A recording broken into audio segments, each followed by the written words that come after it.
The struggle for independence. Social reformers. Before the first war of independence, some educated Indians had realized that there were several social ills in the Indian society. Practices like the caste system, killing of female babies, sati, and child marriage were evils that divided the society and kept it backward.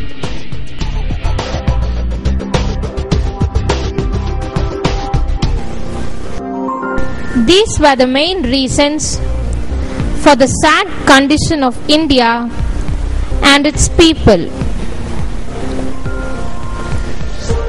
These educated Indians realized that removal of these outdated customs and superstitions were necessary for the progress of Indian society.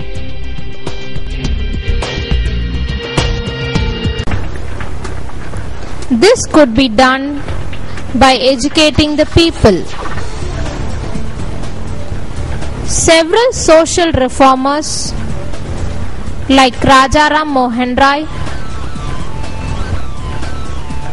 Ishwar Chandra Vidyasagar,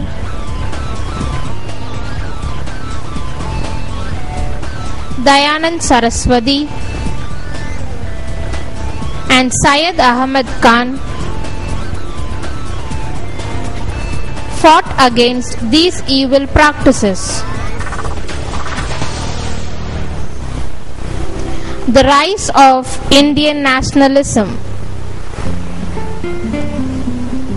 The first war of independence made the people of India realize the injustice of British rule and the value of freedom.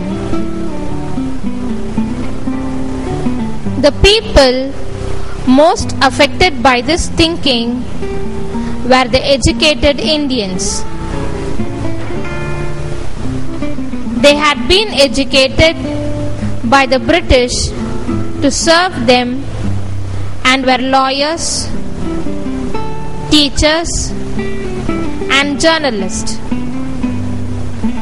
They became more and more dissatisfied with the British rule.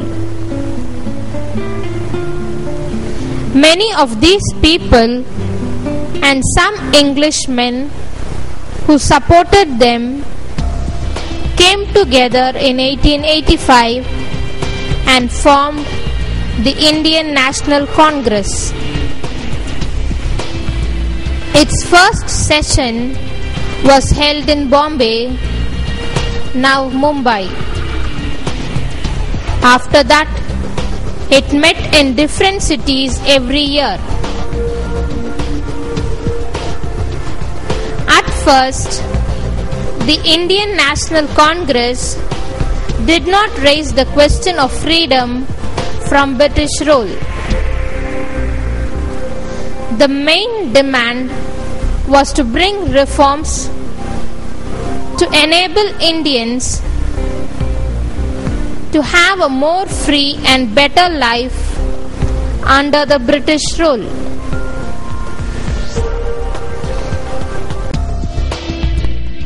Some of the important leaders at this time were Dadabhai Naoroji, Gopal Krishna Gokhale,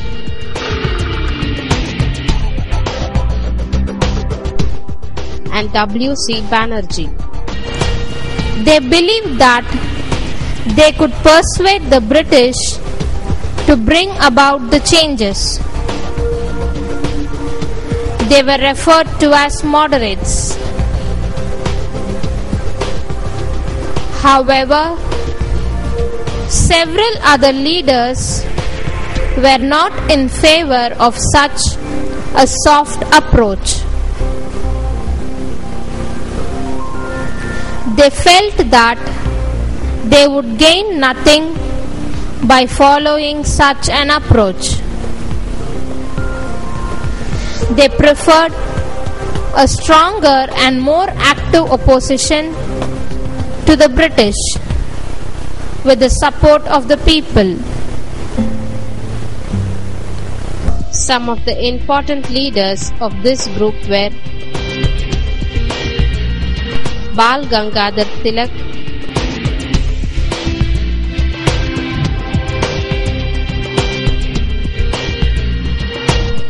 Bipin Chandra Pal, and Lala Rajpat Rai. Tilak declared, "Freedom is my birthright, and I shall have it." He started a newspaper called Kesari, in which he spoke out against the British. His effort was to arouse the feeling of patriotism in Indians.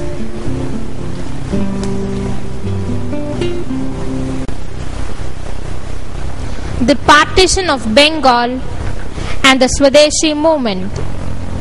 British were worried about the growing feeling of nationalism among Indians.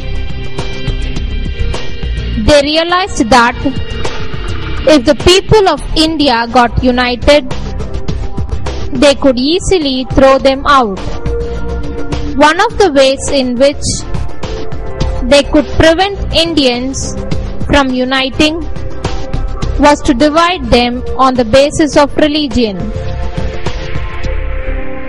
At that time, the feeling of nationalism was the strongest in Bengal.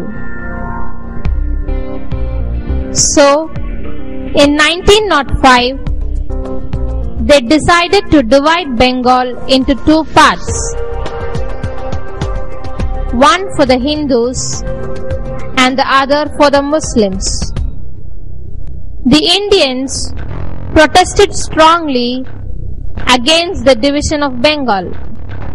The anger in the people gave rise to the Swadeshi movement. Swadeshi means own country. People pledged to use goods made in their own country and boycotted British goods. Bonfires of British goods, especially clothes, were made at several places. Women and students also participated in the movement. It started in Bengal but soon spread to other parts of India. The British tried to ruthlessly put down the movement. People were fined and mercilessly beaten. But ultimately, the opposition to the partition of Bengal was successful and the British were forced to reunite it. First World War and after.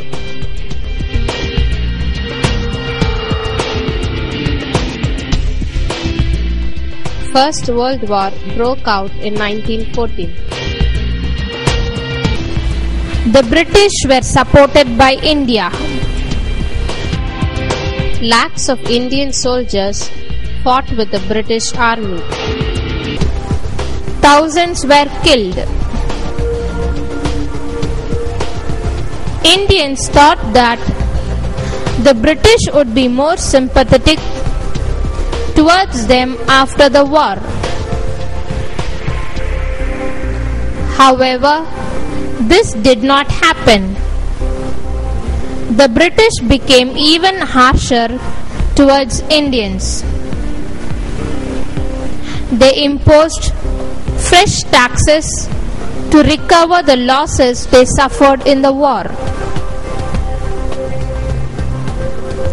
You already know that Mahatma Gandhi came back to India from South Africa in 1915, while World War I was still going on.